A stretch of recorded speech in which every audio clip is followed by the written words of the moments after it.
Coming up on the next half hour, Pete Rose will be talking about his record-breaking hitting streak, and Ronnie Milsap, country music's entertainer of the year, whose hits come in gold and platinum. But right now, a station break.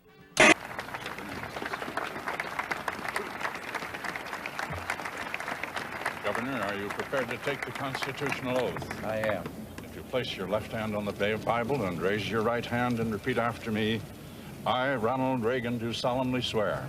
I, Ronald Reagan, do solemnly swear that I will faithfully execute the office of President of the United States. that I will faithfully execute the office of President of the United States. And will, to the best of my ability, preserve, protect, and defend. Preserve, protect, and defend. The Constitution of the United States. The Constitution of the United States. So help you God. So help me God. Now, I congratulate you, sir.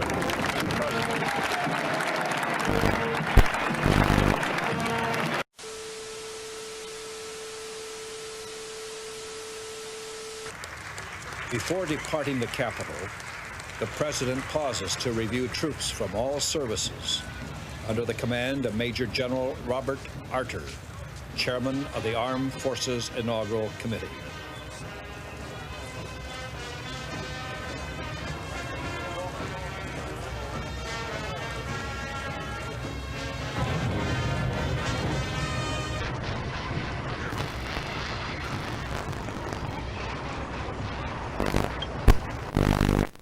There is a sense of awe at the scientific achievement that has been accomplished in England with the birth, the healthy, apparently, birth of the first test tube baby, a baby girl delivered by cesarean section last night. Was the first American baby successfully conceived outside her mother's body by the in vitro technique, in which the mother's egg is fertilized in a laboratory dish with sperm from the father.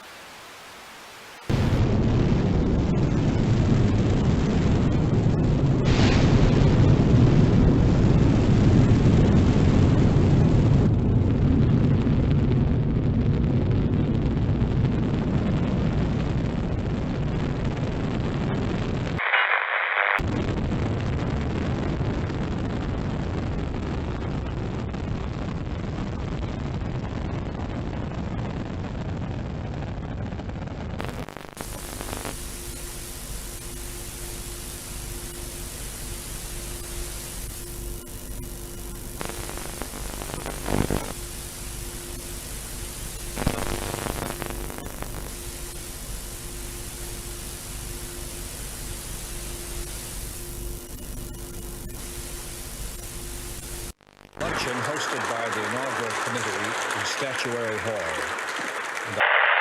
of the Capitol. President Reagan brings tremendous news to the guests. With thanks to Almighty God,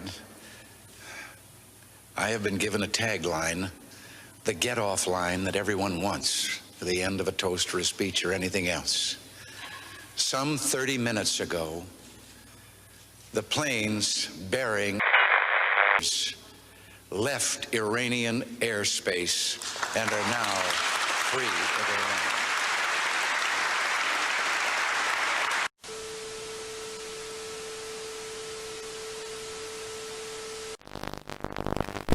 Iran. Though there were no presidents or generals or the former hostages agreed that today's celebrations of their return were the sweetest. And finally this evening, Ali returns. Muhammad Ali, once known as Cassius Clay, a veteran of 60 contests in the ring, getting older now, pushing 40, and taking a big chance. Tomorrow night in the Bahamas, Ali takes on a heavyweight champion who is 11 years his junior. Muhammad Ali and Trevor Berbick, the British Commonwealth heavyweight champion, weighed in today in Nassau for their 10-round non-title bout tomorrow night. Ali weighs 236 pounds, the heaviest he's ever been for a fight. The United States and the Soviet Union began their latest round of arms talks this morning in Geneva. The United States has said it will not deploy the new version of this Pershing missile and new cruise missiles if the Soviets dismantle their medium-range arsenal. The Soviets say the United States has deliberately not counted submarine-fired missiles, air-based warheads, and the nuclear forces of Britain and France.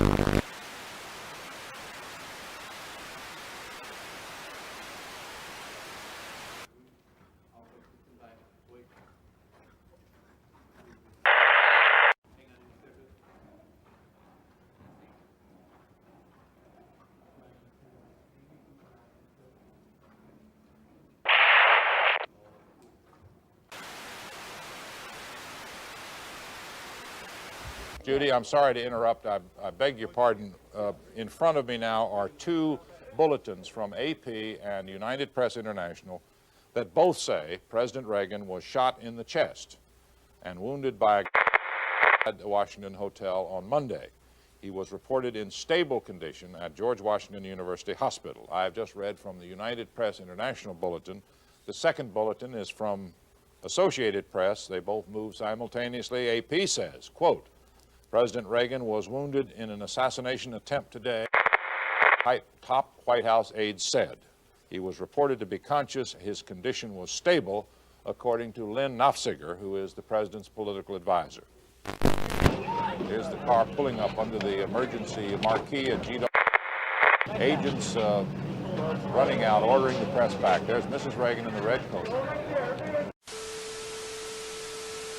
Good evening. Is in good condition tonight in a Washington hospital after several hours of emergency surgery. His press secretary, James Brady, is in extremely serious condition with brain damage. A Secret Service agent who was also shot is doing well, while a District of Columbia policeman is in serious condition with bullet wounds in the shoulder and the neck. Constitutionally, gentlemen, you have the President, the Vice President, and the Secretary of State in that order. And should the President decide he wants to transfer the helm to the Vice President, he will do so. What is this? As of now, I am in control here in the White House, pending return of the Vice President, and in close touch with him. If something came up, I would check with him. Before he got the news about Brady, the President continued to make jokes with the medical staff. At one point, he said, if I got this much attention in Hollywood, I never would have left.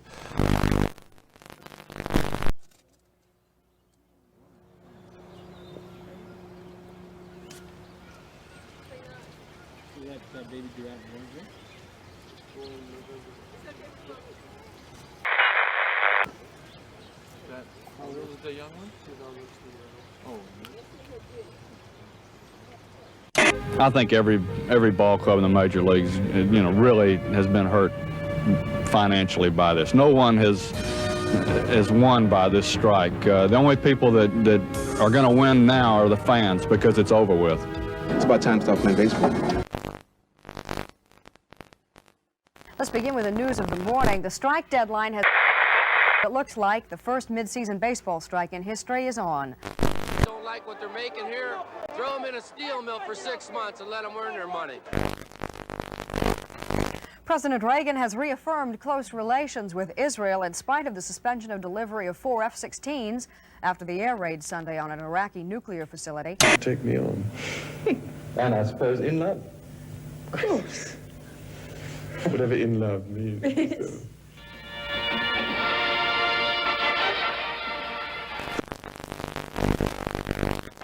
Tonight, to celebrate the end of the Prince's bachelorhood, there was an enormous and spectacular fireworks display in Hyde Park. And all over England, Scotland, and Wales, bonfires of celebration were lit.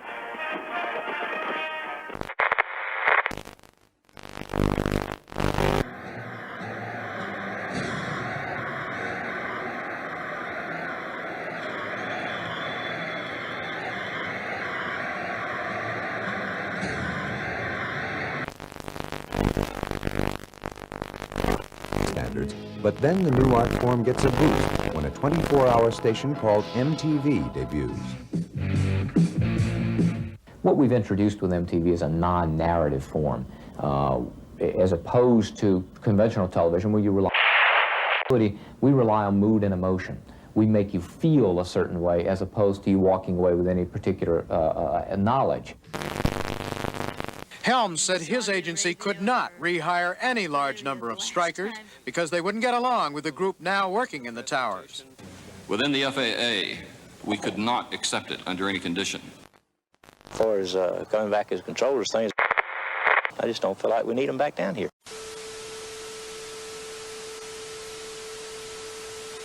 Early this morning, the Canadian Air Traffic Controllers Union claimed that U.S. airspace was unsafe and refused to handle planes on their way to and from the U.S.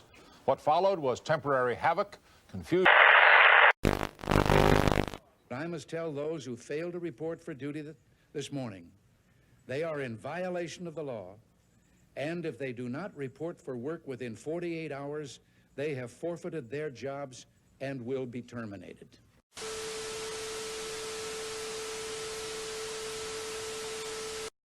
Negotiations continue to end the Major League Baseball strike, but there's no sign a settlement is near. While they wait, ball players occupy themselves in many ways. In an historic first, Sandra Day O'Connor is Reagan's surprise choice for nomination to the United States Supreme Court. The Arizona judge shares the president's conservative on many legal issues. She is unanimously confirmed by the Senate in September and takes her place on the bench.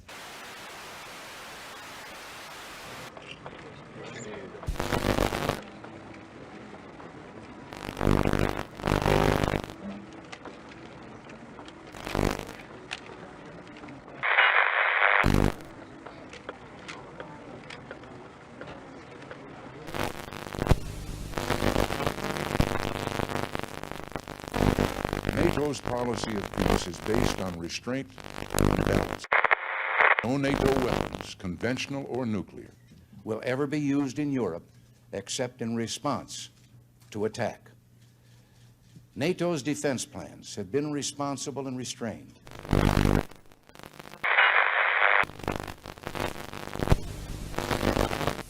But the momentum of the continuing Soviet military buildup threatens both the conventional and the nuclear balance. Our response to this relentless buildup of Soviet military power has been restrained but firm. We have made decisions to strengthen all three legs of the strategic triad: land and air-based.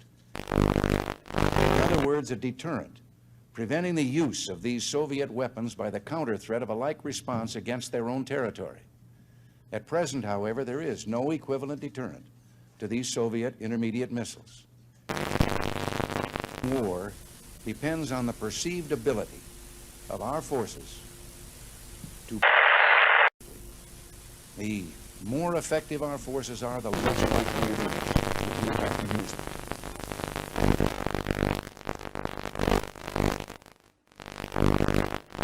The United States is prepared to cancel its deployment of Pershing II and ground-launched missiles if the Soviets will dismantle their SS-20, SS-4, and SS-5 missiles. This would be an historic step. With Soviet agreement, we could together substantially reduce the dread threat of nuclear war which hangs over the people of Europe. This, like the first footstep on the moon, would be a giant step for mankind. Citizen of that country. For instance, in this case... That's what happened to you, right? That's right. And you got all this from Moscow when you were trained as a spy at a spy school in Moscow? That's right. That's right. That was a major part of my schooling.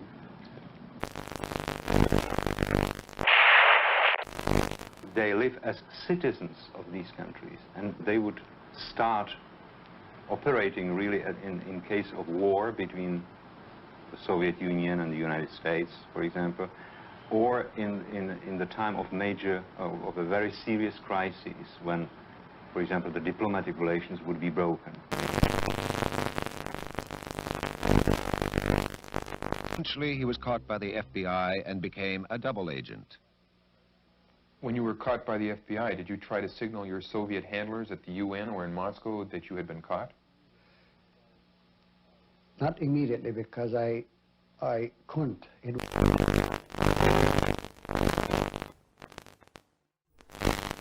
I would be, among other illegals, the only means by which the Soviet Union could get any military intelligence from the United States. States because all their diplomatic means, all their open means would be cut off.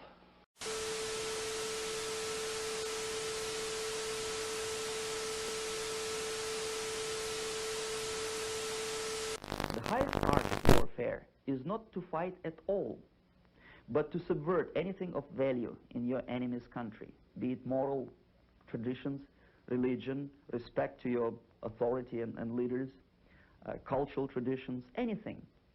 Put white against black, old against young, I don't know, wealthy against poor, and so on. Doesn't matter. As long as it disturbs society, as long as it cuts the moral fiber of a nation, it's good.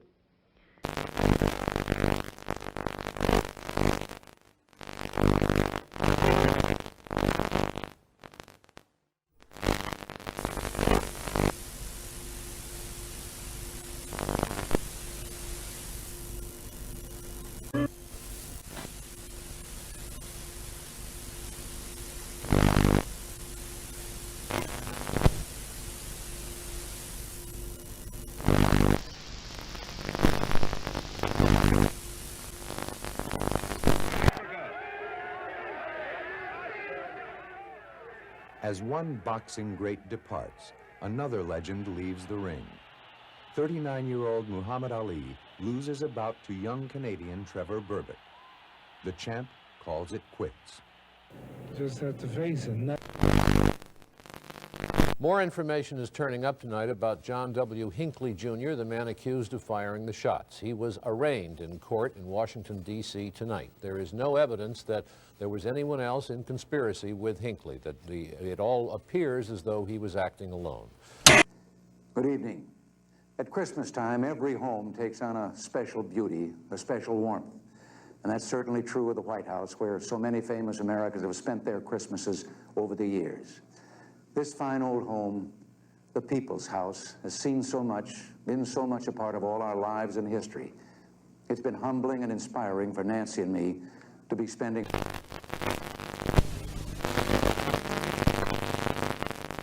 homes have been assaulted.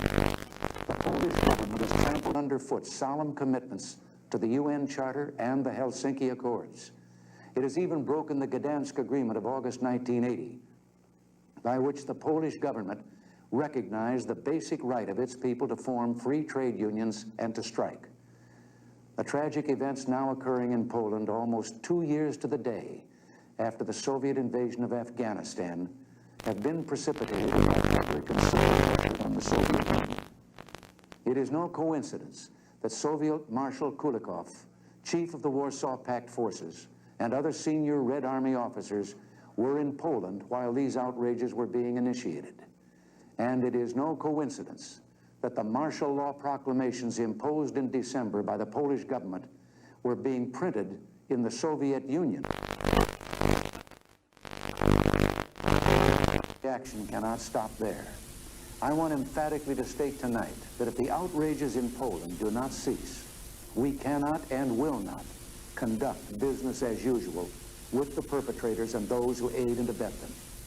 Make no mistake, their crime will cost them dearly in their future dealings with America and free peoples everywhere. I do not make this statement lightly or without serious reflection. We have been measured and deliberate in our reaction to the tragic events in Poland. We have not acted in haste, and the steps I will outline tonight and others we may take in the days ahead are firm, just.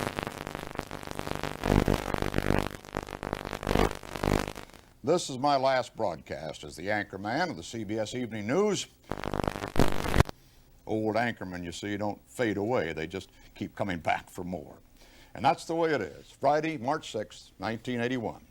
I'll be away on assignment, and Dan Rather will be sitting in here for the next few years. Good night.